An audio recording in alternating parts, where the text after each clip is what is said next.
अक्सर जीवन में लिए गए छोटे छोटे निर्णय और अपरिचितों द्वारा दी गई नेक सलाह किसी के भविष्य की दिशा बदल सकती है। यह कहानी है वेद संहिता की, जिनके एक साहसी सुझाव ने एक अनाथ बच्ची के जीवन से अंधेरा मिटाकर उसे सफलता के शिखर पर पहुंचा दिया। सालों बाद जब वह बच्ची कांचना खुद एक बड़ी अफसर बनकर सामने आती है, तो वह केवल कागजात नहीं बल्कि कृतज्ञता का एक अनमोल उपहार लेकर लौटती है। यह कहानी हमें सिखाती है कि बेटियों को दहेज से ज्यादा शिक्षा और आत्मनिर्भरता की जरूरत होती है। चलो कहानी में चलते हैं। मैडम, मेरी माताजी के पेंशन के कागजात देख लीजिए। ऑफिसर ने कागजात हाथ में लिए और विवरण पढ़ने के बाद सिर उठाकर सामने खड़े व्यक्ति की ओर एक बार देखा, फिर वापस अपनी दृष्टि फाइल पर टिका दी। आपका नाम? अचानक आए इस प्रश्न पर उसने जवाब दिया, वेद संहिता। ऑफिसर के होठों पर एक हल्की मुस्कान खिल उठी। आपकी माताजी का नाम तो यहाँ आवेदन पत्र में दिख ही रहा है। मैंने आपका नाम पूछा है। यह सुनकर उसे भी थोड़ी हंसी आ गई। माफ कीजिएगा, मैं थोड़ा भ्रमित हो गया था। मेरा नाम चिरंजीवी है। चिरंजीवी मन ही मन झुंझलाते हुए सोचने लगा, यह क्या पागलपन है। एक तरफ ऑफिस के लिए देर हो रही है, ऊपर से मां चल फिर नहीं पा रही हैं, इसलिए परमिशन लेकर आया, तो ये मोहतरमा यहाँ इंटरव्यू की तरह सवाल पूछ रही हैं। खैर, उसने बिना दोबारा पूछे सारे विवरण दे दिए। मेरे 2 बच्चे हैं। बेटी दूसरी कक्षा में और बेटा चौथी कक्षा में पढ़ता है। ठीक है, अब आप जा सकते हैं। तो फिर माँ के पेपर्स के लिए दोबारा कब आना होगा? आपको दोबारा आने की आवश्यकता नहीं है। काम होते ही हम खुद भिजवा देंगे। अब आप जा सकते हैं। ऑफिसर ने फाइल एक तरफ रखी और चपरासी के लिए घंटी बजा दी। कोई और रास्ता न देख चिरंजीवी वहां से निकल गया। घर पहुंचकर उसने अपनी मां को सारी बात बताई। उसकी मां ने सिर उठाकर मुस्कुराते हुए पूछा, क्यों रे बेटे, पेंशन ऑफिस गए थे? हाँ मां, इस बार सीधे ऑफिसर से ही मिलकर पेपर दे आया हूं। उन्होंने कहा है कि काम होते ही वे खुद भिजवा देंगे। चिरंजीवी अपनी मां को जवाब देकर अंदर चला गया। उसकी मां मन ही मन सोचने लगी, पता नहीं यह पेंशन का क्या मामला है। मेरे साथ रिटायर हुए सभी लोगों की पेंशन कब की आ गई। हाई स्कूल से जूनियर कॉलेज और वहां से डिग्री कॉलेज में प्रमोशन और ट्रांसफर के चक्कर में सब उलझ गया। खैर, किसी तरह यह काम पूरा हो जाए तो एक बोझ उतरेगा। अचानक उसे बाहर कार रुकने की आवाज आई। देखो, बाहर कोई कार रुकी है, शायद कोई अंदर आ रहा है। बेटा और बहू दोनों हॉल में आ गए। दरवाजे पर खड़ी एक अपरिचित महिला को देखकर वेद संहिता ने स्नेहपूर्वक आमंत्रित किया, आइए, अंदर आइए। कौन चाहिए आपको? तभी अंदर से चिरंजीवी बाहर आया और उन्हें देखकर दंग रह गया। मैडम, आप? मां, ये वही पेंशन ऑफिसर हैं। उसने अपनी मां को बताया और आदर से कहा, आइए मैडम, बैठिए, नमस्ते। कांचना ने मुस्कुराते हुए वेद संहिता के हाथ में पेपर्स थमा दिए और कहा, ये लीजिए आपके पेंशन के कागजात। वहां खड़े परिवार के किसी भी सदस्य को कुछ समझ नहीं आ रहा था, खासकर चिरंजीवी को। ऑफिस में इतनी गरिमा और रुतबे के साथ दिखने वाली ऑफिसर खुद घर आकर पेपर दे रही हैं, यह वाकई आश्चर्यजनक था। अभी वे इस हैरानी से बाहर भी नहीं पाए थे कि कार का ड्राइवर अंदर आया। उसने फलों की टोकरी रखी और फिर गाड़ी से बड़े बड़े कपड़ों के बैग और खिलौने लाकर अंदर रख दिए। परिवार के सदस्य मुस्कुराती हुई कांचना और उन सामानों को बारी बारी से देख रहे थे। तभी कांचना ने एक लिफाफा निकाला, उसमें से एक कीमती रेशमी साड़ी निकालकर फलों के ऊपर रखी और स्तब्ध खड़ी वेद संहिता के हाथों में थमाकर उनके पैर छुए। वेद संहिता ने तुरंत उन्हें संभालते हुए सिर पर हाथ रखा और आशीर्वाद दिया, श्री राम रक्षा। लेकिन बेटा, मैंने तुम्हें पहचाना नहीं। कांचना ने वही मुस्कान बनाए रखी। वेद संहिता को लगा कि शायद यह उनकी कोई पुरानी छात्रा होगी। उन्होंने वही बात पूछी। तब कांचना ने कहा, मां, आप कुछ समय ओंगोल में रहती थीं, याद है? वहां आपके घर के पास गुरुनाथम जी रहते थे। क्या वे आपको याद हैं? अरे, उन्हें कैसे भूल सकती हूँ। पर तुम उन्हें कैसे जानती हो? जब आप उस शहर में थीं, तब गुरुनाथम जी अपनी भतीजी को अपने घर लाए थे। याद है। वेद संहिता एक पल के लिए यादों में खो गईं। हाँ, हाँ, याद आया। बेचारी उस लड़की के माता पिता की मृत्यु हो गई थी। जब हम वहां थे, तब उसकी उम्र 16 साल भी नहीं थी और उसके रिश्तेदार उसकी शादी की तैयारी करने लगे थे। पता नहीं अब वह लड़की कहाँ होगी। वेद संहिता जैसे किसी यादों के भंवर में चली गईं। सावित्री गुरुनाथम की पत्नी और वेद संहिता की पुरानी बातचीत याद आने लगी। क्यों सावित्री? हफ्ता भर हो गया घर बंद है, कहीं बाहर गई थी क्या? हाँ वेदा, मेरे देवर की बरसी थी, वहीं गए थे। अच्छा, 1 साल बीत भी गया। उनकी एक बेटी भी थी ना, वह क्या कर रही है? पढ़ाई कर रही है, सावित्री ने दुखी होकर बताया था। क्या बताऊं वेदा, सारी चिंता उस कांचना की ही है। उसके जन्म के बाद से ही उसकी मां बीमार रहने लगी और साल भर के भीतर ही चल बसी।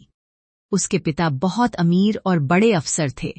सबने दूसरी शादी के लिए कहा, पर उन्होंने अपनी पत्नी और बेटी के प्यार के कारण मना कर दिया। उन्होंने खुद मां बाप बनकर उसे पाला। बेटी के भविष्य के लिए बहुत पैसे जमा किए ताकि उसे पढ़ा लिखकर अफसर बना सकें। पर एक दिन अचानक सड़क हादसे में उनकी मौत हो गई और सब तहस नहस हो गया।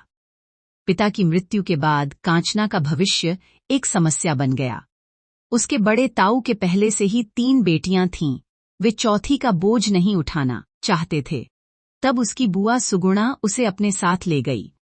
सुगुणा ने वादा किया था कि वह कांचना को पढ़ाएगी, पर जब सावित्री 1 साल बाद सुगुणा के घर गई, तो देखा कि जिस कांचना को पढ़ाने के लिए ले जाया गया था, उसे घर की नौकरानी बना दिया गया था।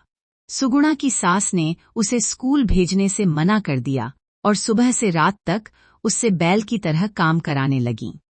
इतना ही नहीं, सुगुणा के घर के पुरुषों की नीयत भी उस जवान होती लड़की पर खराब थी। सुगुणा यह सब देख रही थी, पर ससुराल के आगे बेबस थी। ऊपर से उसकी सास की नजर कांचना के पिता द्वारा छोड़ी गई संपत्ति पर थी। वे कांचना की शादी अपने अवगुणों से भरे पोते से करवाना चाहती थीं। सुगुणा ने रोते हुए सावित्री से हाथ जोड़कर कहा था, भाभी, इस बच्ची की जिंदगी बचा लीजिए। इसे शहर ले जाइए, किसी आश्रम में डाल दीजिए या किसी अच्छे लड़के से शादी करा दीजिए। पर यहां रही तो इसकी जिंदगी बर्बाद हो जाएगी। सावित्री ने भी तय कर लिया था कि वह कांचना को इस नर्क से जरूर बाहर निकालेगी। अब मैं और चुप नहीं रहूंगी। कंचना की जिम्मेदारी मेरी है। जैसा तुमने कहा, मैं उसके लिए एक अच्छा रिश्ता ढूंढकर उसकी शादी करवा दूंगी। सावित्री की इन बातों से सुगुणा को थोड़ी मानसिक शांति मिली। भाभी, मेरी सास इतनी आसानी से मानने वालों में से नहीं है। उनकी नजर कंचना की संपत्ति पर टिकी है। आप उन्हें कैसे मनाएंगी, यह तो भगवान ही जाने। सावित्री ने उत्तर दिया, उसकी चिंता तुम मुझ पर छोड़ दो। कंचना की शादी के बाद वह अपने ससुराल चली जाएगी, इसलिए मैं सोच रही हूं कि कुछ समय उसे अपने पास ही रखूं। अगर मेरी बहन जिंदा होती तो आपकी इस दरियादिली को देख बहुत खुश होती। कम से कम मैं ही उसे मां बनकर 2 अच्छी बातें सिखाकर विदा करूंगी। जब सारे कार्यक्रम समाप्त हो गए, तब सुगुणा की सास ने शादी का जिक्र छेड़ा। उस समय सावित्री ने अपनी मीठी बातों के जाल में फंसाकर बुढ़िया को राजी कर लिया। बातों के झांसे में आकर सास ने अनुमति दे दी। अरे, इसमें क्या बड़ी बात है? उसे 1 महीने के लिए अपने पास ही रख लो और फिर विदा कर देना। यही बात है वेदा। तुम्हारे संज्ञान में अगर कोई अच्छा रिश्ता हो तो बताना। उसके पिता द्वारा छोड़े गए धन से हम दान दहेज देकर धूमधाम से शादी करना चाहते हैं। लड़का बस पढ़ा लिखा और संस्कारी होना चाहिए। उस रात वेदा संहिता गहरी सोच में डूब गई। शायद उस समय उसकी उम्र भी कंचना जितनी ही रही होगी। 10वीं पास करने के बाद उसने इंटर में दाखिला लिया था। तब उसके पिता बेटियां पैदा होते ही पोस्ट ऑफिस में उनके नाम पर पैसे जमा करना शुरू कर देते थे। अपनी बड़ी बहनों की तरह उसके पिता ने उसे भी काफी दान दहेज देकर विदा किया था। उन दिनों दहेज लड़के के माता पिता के हाथ में सौंप दिया जाता था। लड़की के नाम पर अलग से कुछ देने का विचार किसी के मन में नहीं आता था। लड़कियां भी कभी यह सवाल नहीं करती थीं कि मुझे क्या मिला। घर की बड़ी बहू होने के नाते संपत्ति बहुत कम थी। नंदों की शादी और देवरों की पढ़ाई में पिता द्वारा दहेज के रूप में दिया गया सारा पैसा खर्च हो गया।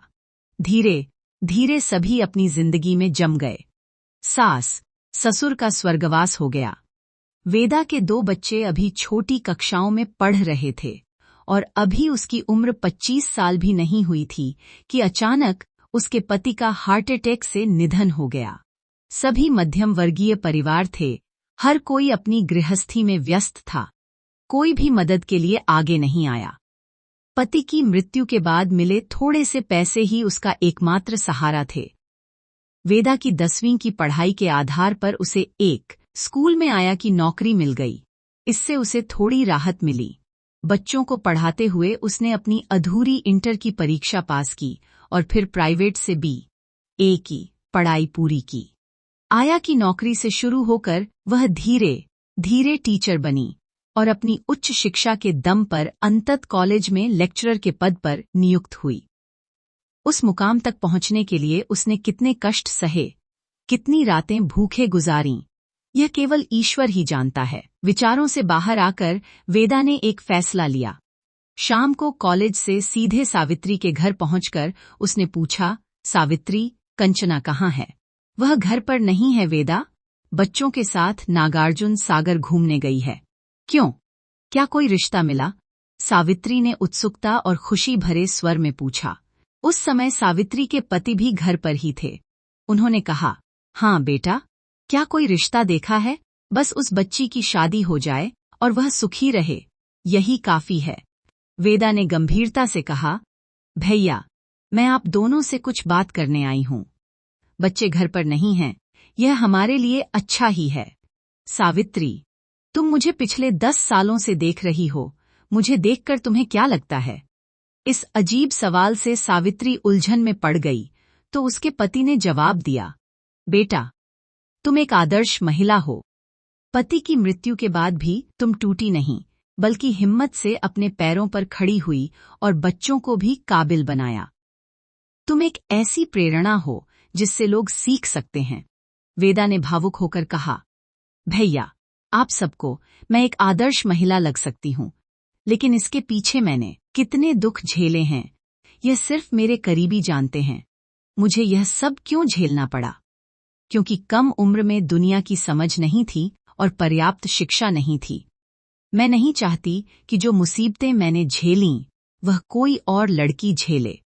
उन दिनों शादी के नाम पर माता पिता ने बिना सोचे समझे मेरी शादी कर दी। बहुत दहेज दिया, लेकिन वह पैसा कहाँ खर्च हुआ, पता भी नहीं चला। अगर शादी की हड़बड़ी न करके वह पैसा मेरी पढ़ाई पर लगाया होता या बैंक में जमा किया होता, तो मुझे इतने बुरे दिन नहीं देखने पड़ते। शादी करना जितना जरूरी है, लड़की को आर्थिक रूप से स्वतंत्र बनाना उससे भी कहीं ज्यादा जरूरी है। समय हमेशा एक जैसा नहीं रहता। उसने आगे कहा, कंचना के पास धन की कमी नहीं है। लोग उसके धन के लालच में शादी के लिए आगे आएंगे, लेकिन इसकी क्या गारंटी है कि वे उसे लूटकर सड़क पर नहीं खड़ा कर देंगे। मेरी सलाह मानिए, कंचना का पैसा किसी सुरक्षित जगह निवेश करें और उस आय से उसे पढ़ाएं। उसे अपने पैरों पर खड़ा होने दें। अगर और मदद चाहिए तो मैं कुछ संस्थाओं को जानती हूं और अपने कॉलेज में उसका एडमिशन भी करवा दूंगी। लेकिन अभी इस छोटी सी बच्ची को शादी के दलदल में मत धकेलिए।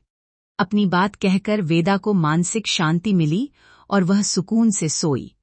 अगले ही हफ्ते उसका ट्रांसफर हो गया और वह शहर छोड़कर चली गई। उसे नहीं पता था कि बाद में क्या हुआ।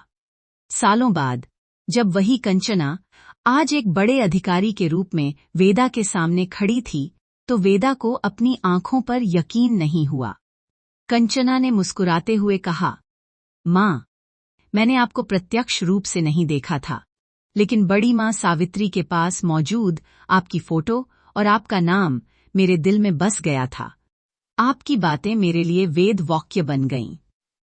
जैसे ही आपके पेंशन के कागजात मेरे पास आए, मैं खुद को रोक नहीं पाई। मैं अपनी सपनों की देवी को देखना चाहती थी, इसलिए आज खुद आपके पास आई हूँ। माँ, आपके कहे अनुसार मैंने पोस्ट ग्रेजुएशन तक पढ़ाई की, प्रतियोगी परीक्षा पास की और आज इस अच्छे पद पर हूँ। मैंने एक बैंक ऑफिसर से शादी की है और मेरी 5 साल की एक बेटी भी है। मैंने उसका नाम भी आपके नाम पर वेदा संहिता रखा है।